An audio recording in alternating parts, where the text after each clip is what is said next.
Olá, estamos no ar com o CB Poder, programa do Correio Brasiliense em todas as plataformas digitais. Chegamos até você pelas redes sociais, a TV Brasília e os principais tocadores de podcast do país. Se liga e participe aqui com a gente nas nossas lives do Correio, que você pode escolher, Facebook, Twitter ou YouTube. Eu sou Denise Rotenburg e aqui com a gente hoje, Rivana Ricarte, presidente da Associação Nacional das Defensoras Públicas e Defensores Públicos, a ANADEP. Doutora Rivana, muito boa tarde, é um prazer receber a senhora aqui. A gente está chegando amanhã, é o Dia Nacional da Defensoria Pública. Que balanço a senhora pode fazer aí desse período do funcionamento da Defensoria nos últimos tempos, no último ano? O que a gente pode trazer para a população? O que a Defensoria mudou a vida das pessoas nesse último ano? Denise, primeiro eu gostaria de agradecer ao espaço, realmente amanhã é esse Dia Nacional.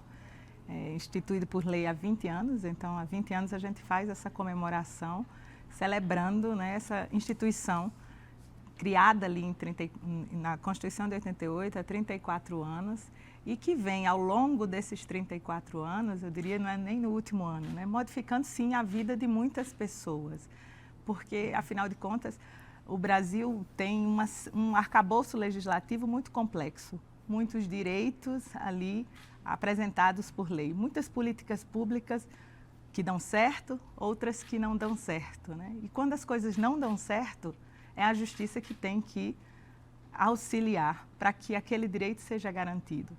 E a população brasileira, 85% da população brasileira é potencial usuária dos serviços da Defensoria Pública pelos dados do Ministério da Justiça. Então, o impacto é muito grande. Quantos atendimentos a Defensoria fez no último ano? No último ano, o registro é de 15 milhões de atendimentos nas defensorias públicas dos estados e do Distrito Federal. Então, isso é importante sempre frisar, 15 milhões de atendimentos não são 15 milhões de pessoas, são 15 milhões de atendimentos. Então, às vezes, um atendimento impacta a vida de tantas pessoas ali na comunidade. Uma atuação coletiva, vá saber quantas pessoas vão ser impactadas por esse atendimento. E esse número vem crescendo? Vem crescendo e a pandemia acabou acelerando esse processo. Foi 1 milhão a mais de atendimentos no ano passado e a gente tem esse registro pelo nível de empobrecimento da população, então isso significa então que essa margem de atendimento à defensoria ficou maior. Ou então, seja, claro, eram pessoas que não tinham mais dinheiro para pagar um advogado, que aí procuraram a defensoria. Sim, é isso. E foi um aumento muito grande em relação aos anos Não, anteriores? as médias dos anos anteriores é sempre 13 milhões, 14 milhões, houve um aumento de 1 milhão. Aqui no DF foram 600 mil atendimentos aqui no DF, Então, assim, é um impacto. É um aumento crescente nesse atendimento em todas as áreas, porque a Defensoria atende todas as áreas. Às vezes as pessoas pensam, a área de família só, a área criminal. Não, consumidor, saúde. E qual é a que tem mais procura?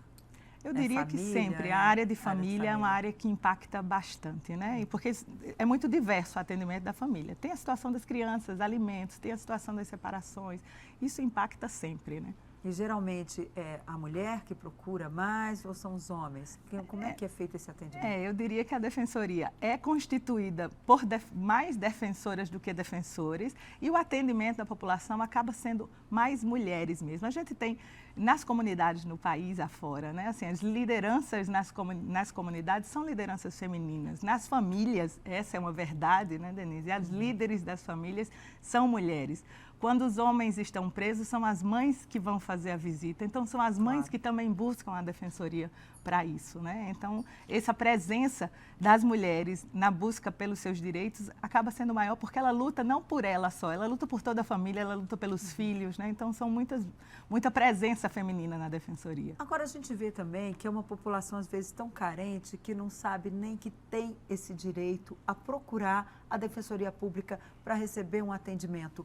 Como é que isso é feito? Vai vir uma campanha ou tem já uma campanha em andamento, um mutirão, para que as pessoas possam saber, olha, tem um defensor público aqui que pode lhe atender. Se você não tem um advogado, se não tem dinheiro para pagar, tem quem possa lhe atender. Como é que isso é feito? Esse é um ponto do esclarecimento dos direitos da população, que você está falando. Uma das funções nossas, enquanto defensoras e defensores públicos, é trabalhar pela educação de direitos também, porque a gente compreende que a judicialização, tão somente, isso não resolve o direito da população e por isso, então, que é preciso trabalhar pela conscientização dos direitos e por toda essa busca alternativa de solução. Então, a Associação Nacional vem já há 14 anos, todos os anos, lança uma campanha a cada ano com um recorte temático de direitos para fazer. A desse ano é onde a Defensoria, a Justiça e Cidadania, porque nesse ano a gente compreendeu que nessa volta do presencial quase, com toda essa vulnerabilidade digital que surgiu, é preciso afirmar que a Defensoria precisa estar no território e a Defensoria estando ali é possível garantir esse acesso à justiça. Então a gente tem feito, para o lançamento da campanha que aconteceu aqui em Brasília no último dia 5, houve um mutirão aqui de atendimento para essa conscientização dos direitos, a sensibilização e atendimento mesmo com a presença de defensoras e defensores fazendo esse mutirão de atividades. E isso é uma atividade que vai ser repetida, né, assim, em todo o país, e aí com datas diversas, né, em momentos diversos, porque a campanha não é uma campanha para um mês, é uma campanha para um ano, né? Permanente. Então, vai em outros estados, ainda vai ter ali um cronograma direitinho. E como que a pessoa pode ter acesso a esse cronograma? Entrando, por exemplo, em qualquer estado que você estiver, na defensoria, no seu estado, ali você vai ter as informações específicas do seu estado. E quem quiser ter contato através das redes, né, sociais, pelo próprio site da ANADEP, toda a divulgação da campanha está disponível, né? Agora, a gente tem também aí alguns projetos de lei que estão tramitando. Por exemplo, nós falamos muito essa semana, que inclusive o presidente do Senado tocou que ele pretende dar uma andada aí, acelerar o projeto que trata a PEC 63, que ela trata do aumento de recursos, né? Ela reestrutura a carreira da magistratura e dá também ali um reajuste de 5% para as carreiras da magistratura. Isso a cada 5 anos. Pode chegar, segundo alguns especialistas, a 35% de aumento para juízes e magistrados. Como é que está isso em relação à Defensoria Pública? Vocês também vão ter direito ou é porque atinge também o Ministério Público, né? Que também é contemplado com esse projeto, com essa proposta de emenda constitucional. Como é que a senhora está vendo isso? Essa PEC é de 2013. Em 2013, naquele período, o que fez, né, resultar nessas duas carreiras era que a justificativa era que essas carreiras tinham autonomia financeira, autonomia orçamentária, uma autonomia que, à época, a Defensoria não tinha. Em 2014, praticamente 15 dias depois da discussão em plenário, a Defensoria teve a aprovação da PEC que concedeu toda a autonomia da Defensoria. E hoje, então, constitucionalmente falando, a Defensoria tem o mesmo patamar de simetria das carreiras do Ministério Público e da magistratura. Então, também vai ser contemplada? No jeito que está hoje, não, porque a PEC, o relatório que foi apresentado, o voto que foi apresentado é o voto de 2014. Se não houver uma complementação desse voto com a regularização da situação constitucional, a Defensoria não será contemplada. Ou seja, tem que ter uma emenda nesse projeto que está tramitando, vai tramitar no Senado, obviamente, falta designar um relator para essa proposta, pelo que disse ali o presidente do Senado, Rodrigo Pacheco, mas ele quer votar. Portanto, vem aí um relator e já tem uma emenda lá para tentar... Sim, apresentamos uma emenda, toda a discussão, a gente fez o acompanhamento em 2013, apresentamos essa emenda agora, né, também, mas é como você mencionou, né, não há ainda indicação de relator, não há ainda... né, indicação com certeza, né, dessa votação. Então, e o nosso trabalho, Denise, é uma luta constitucional pela igualdade do sistema de justiça, o respeito a todas as prerrogativas que já estão asseguradas na Constituição, porque o Estado defensor tem que ter o mesmo poder, a mesma estrutura do que o Estado acusador, o Ministério Público, e do Estado julgador. Todas essas carreiras são carreiras públicas, com todas as dificuldades, todos os trabalhos de dedicação exclusiva e, enfim, todas as limitações. Então, a nossa luta é sempre para que essa conformação constitucional já feita e que vem sendo reafirmada pela jurisprudência do STF não se descole. Isso é um trabalho sempre da associação. Tem autonomia administrativa, no caso, tem autonomia para gerir o seu orçamento, né? Sim, No caso, sim. né? Para dizer, olha, vai para cá, vai para lá, nós vamos investir aqui, ali. Ok. Agora, há um problema no país que é um problema, o orçamento tem limite. Sim. Nós temos aí o funcionalismo público, de uma maneira geral, vai receber um reajuste de 5% porque não há meios de pagar mais. Inclusive, outras carreiras querem mais recursos, mas não tem.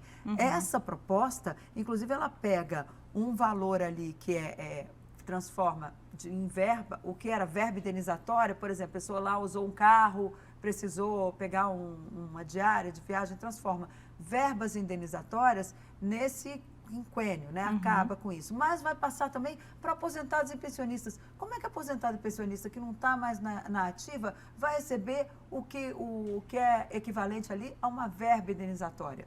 Isso é justo? A senhora considera justo nesse momento orçamentário? Está se discutindo uma PEC que pode dar aumentos salariais, incluindo os aposentados nessa proposta?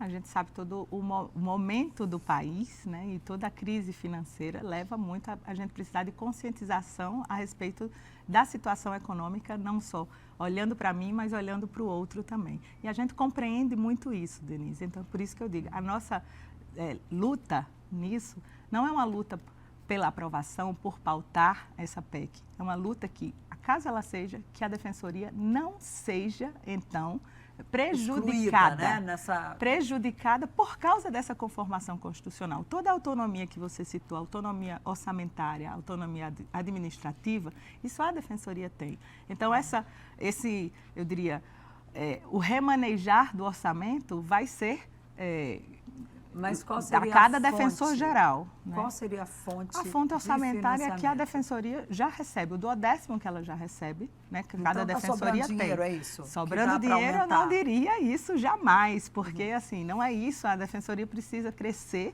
e no crescer precisa desse planejamento. Esse planejamento tem que ser feito pelo gestor de cada instituição. Né? Então, o que a gente defende, mais uma vez, eu digo, é que haja o tratamento igualitário. Agora, como defensor-geral, dentro do seu orçamento, vai poder implementar isso ou não, aí eu acho que aí vai a cada defensor-geral dentro dessa sua autonomia. O número de defensores públicos hoje é suficiente? O número de defensores não é suficiente. Quantos são hoje no país? Nos defensores estaduais e do Distrito Federal, são em torno de 6.500 defensoras e defensores públicos. Hoje o número de promotores é cerca de 4.000 a mais, o número de juízes é cerca de 6.000 a mais. Então, é claro que a nossa maior luta é para a expansão da Defensoria Pública. Então, é para ter o orçamento, sim, para realizar concursos, né, assim, para que a gente possa ter mais defensores nos mais diversos lugares do país, produzindo esse atendimento à população. Pois é, mas então a conta não fecha, porque tem lá uma PEC que é justamente para aumentar salário. E está precisando de mais defensores no país. Então, o orçamento é um só. Sim. O que é prioritário? Aumentar os salários dos que estão lá hoje ou contratar mais, fazer um concurso para que a população, mesmo que a pessoa ali não ganhe um salário maravilhoso, mas tenha ali pelo menos, tenha condições, tenha mais defensores para realizar um trabalho junto a essa população que tanto precisa? Eu acho que uma coisa não exclui a outra, né? Assim, é necessário aumentar o número dos defensores públicos. Esse aumento de número de defensores públicos depende do aumento do orçamento da Defensoria Pública. E o planejamento dessa expansão da Defensoria vai caber, então, a cada estado, a situação de cada estado e a partir de cada gestor, que vai, então, né, fazer as opções sobre esse crescimento, como maior fazer o crescimento da Defensoria Pública. Mas o orçamento tem limite. Se for para defender um ou outro, qual que a senhora considera mais relevante hoje? A expansão da Defensoria. Não seja, tenho nenhuma dúvida. A expansão da Defensoria. O que eu queria deixar claro que uma coisa é independente da outra, porque uma coisa é o trabalho constitucional do reconhecimento da importância que já está afirmada na Constituição. É o reconhecimento da tríade do sistema de justiça. Então, as garantias dos direitos e das prerrogativas ali de não serem individualizadas de maneira distintas. Outra coisa é a expansão da instituição. Então, a briga para se manter os mesmos direitos, isso já tem, e muitas coisas, Claro, por exemplo, não são implantadas, porque... Por né, exemplo, o que não está sendo implantado? Muitas situações que precisam acontecer de ter defensor em todos os lugares se expandem às comarcas. A gente sabe que precisa expandir as defensorias para essas comarcas e não tem defensores suficientes. Quais são os locais assim que a senhora vê como... Aqui tem uma sombra que não tem defensor público. Se a gente pegar o mapa do Brasil... O estado assim, do Paraná é o estado que tem mais déficit do número de defensores. Do Paraná? Do Paraná. E que é um estado desenvolvido, né? Cerca de... É um déficit, se eu não me engano, de 85 mil defensores Por quê? públicos. 85 mil? Não, na verdade é um defensor, me desculpe, para 84 mil pessoas lá. Não dá o Ministério conta da desse Justiça, serviço, não. o Ministério da Justiça prevê 1 a cada 15 mil. Então, por isso que a gente diz que o déficit no Paraná é muito grande, porque se o Ministério faz, né, essa alusão de que um defensor para atender 15 mil pessoas, e no Paraná esse um defensor está atendendo quase 85 mil pessoas, é evidente. Ou seja, praticamente não existe, né? Porque muita gente vai Defensoria do procurar Paraná e não vai ter precisa acesso. ampliar e está, né, com concurso em andamento para a contratação de mais defensores e defensores públicos. E quais são os outros estados que têm esse déficit grande? São Paulo é um déficit também grande, Goiás é um déficit grande, aqui próximo, né? Assim, por outro lado, tem estados que já têm uma situação com muito mais equilíbrio. Mato Grosso do Sul, Rio de Janeiro é um estado com muito mais equilíbrio, né? Ok, eu vou pedir para a gente voltar a esse assunto no segundo bloco. Eu convido você a continuar aqui com a gente. É um minutinho e a gente volta com mais CB Poder, que recebe hoje Rivana Ricarte, presidente da ANADEP, Associação Nacional dos Defensores Públicos. Não saia daí, ainda temos muito assunto aqui hoje para você.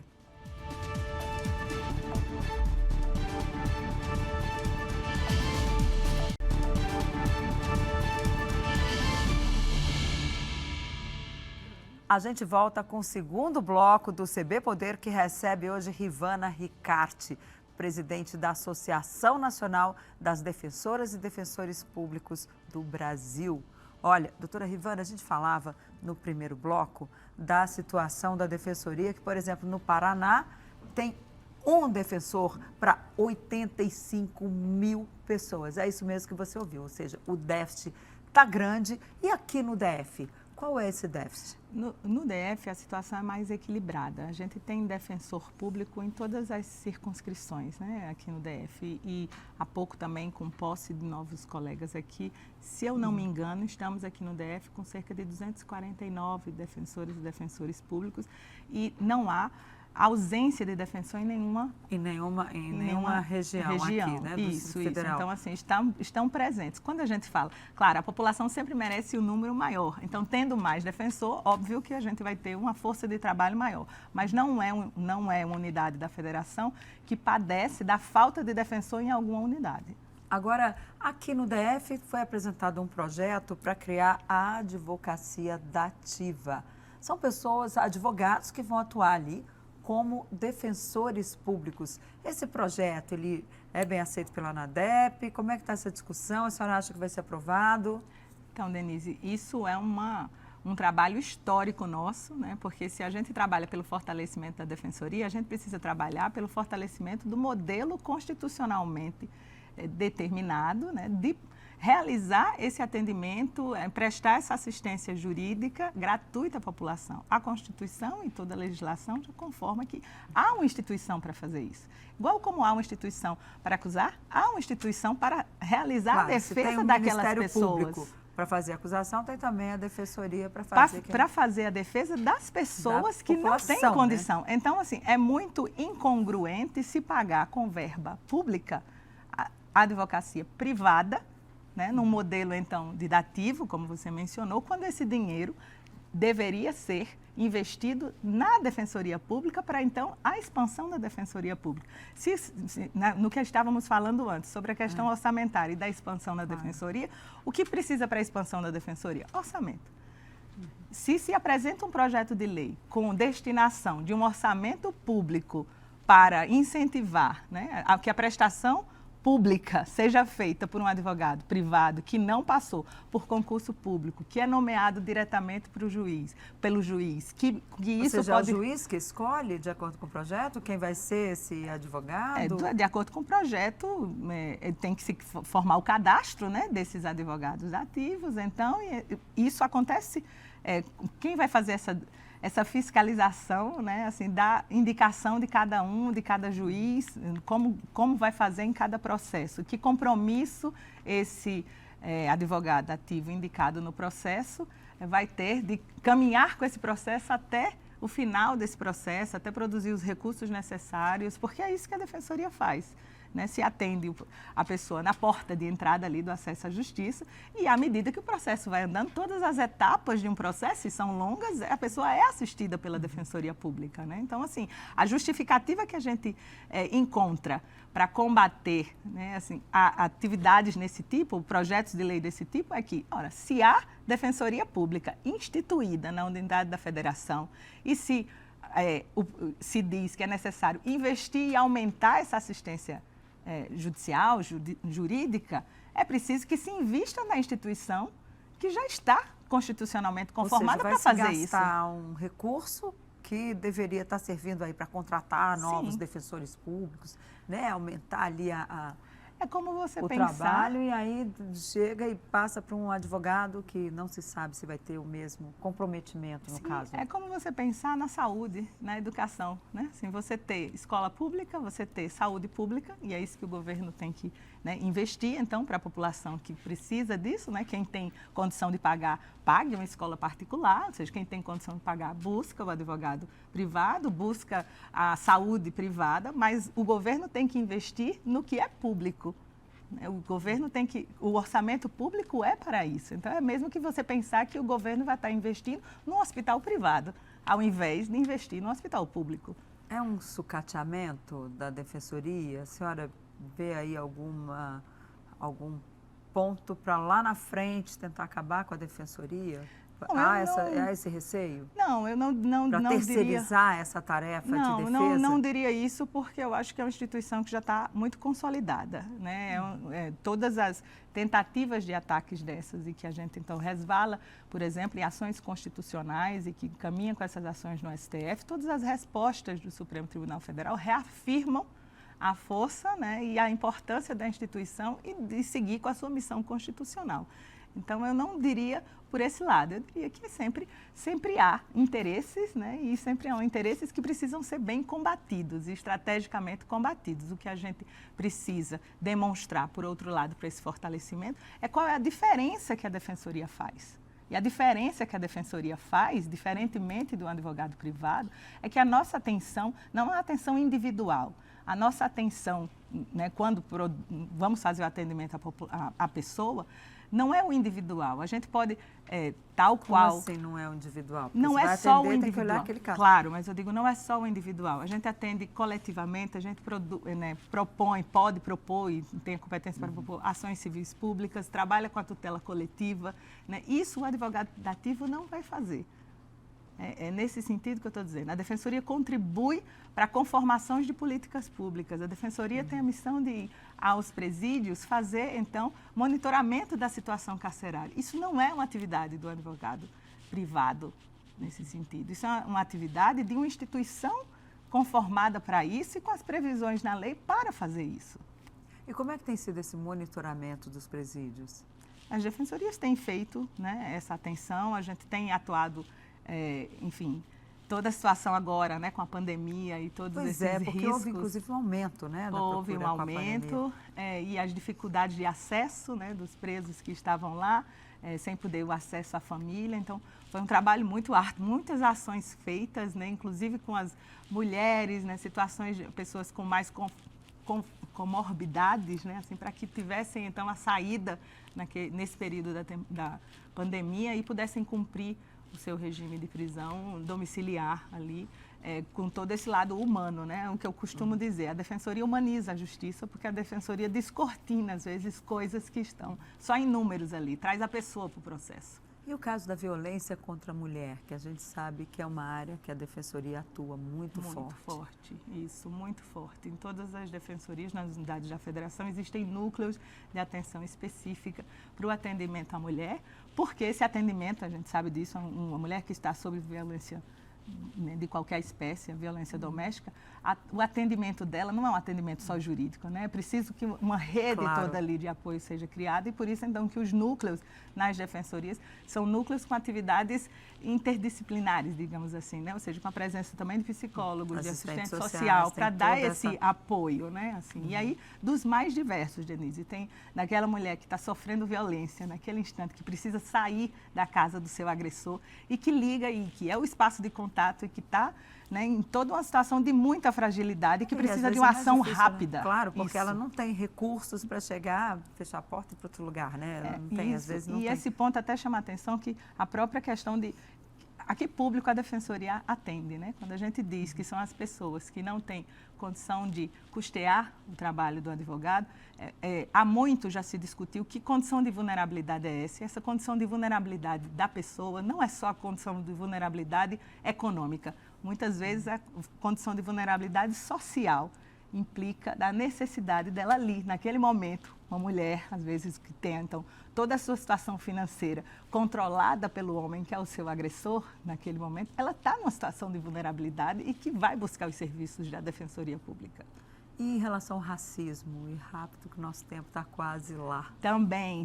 A gente também tem um trabalho muito grande, né? Avançamos muito nisso, eu diria, desde o ano de 2019, quando a gente tem trabalhado na campanha com essa temática e com isso, então, incentivando mudanças estruturais muito importantes, inclusive dentro da instituição.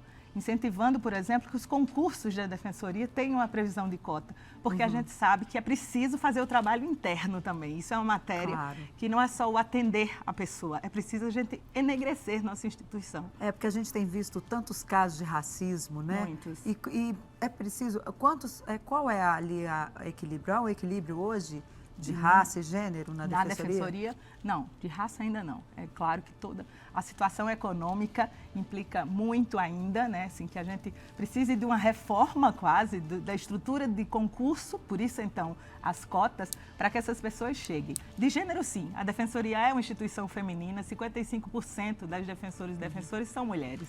Ok. Muito obrigada, doutora Rivana. Foi um prazer receber a senhora aqui. Muito obrigada, Denise. E para você, o CB Poder fica por aqui. Muito obrigada pela companhia. Até a próxima. Tchau.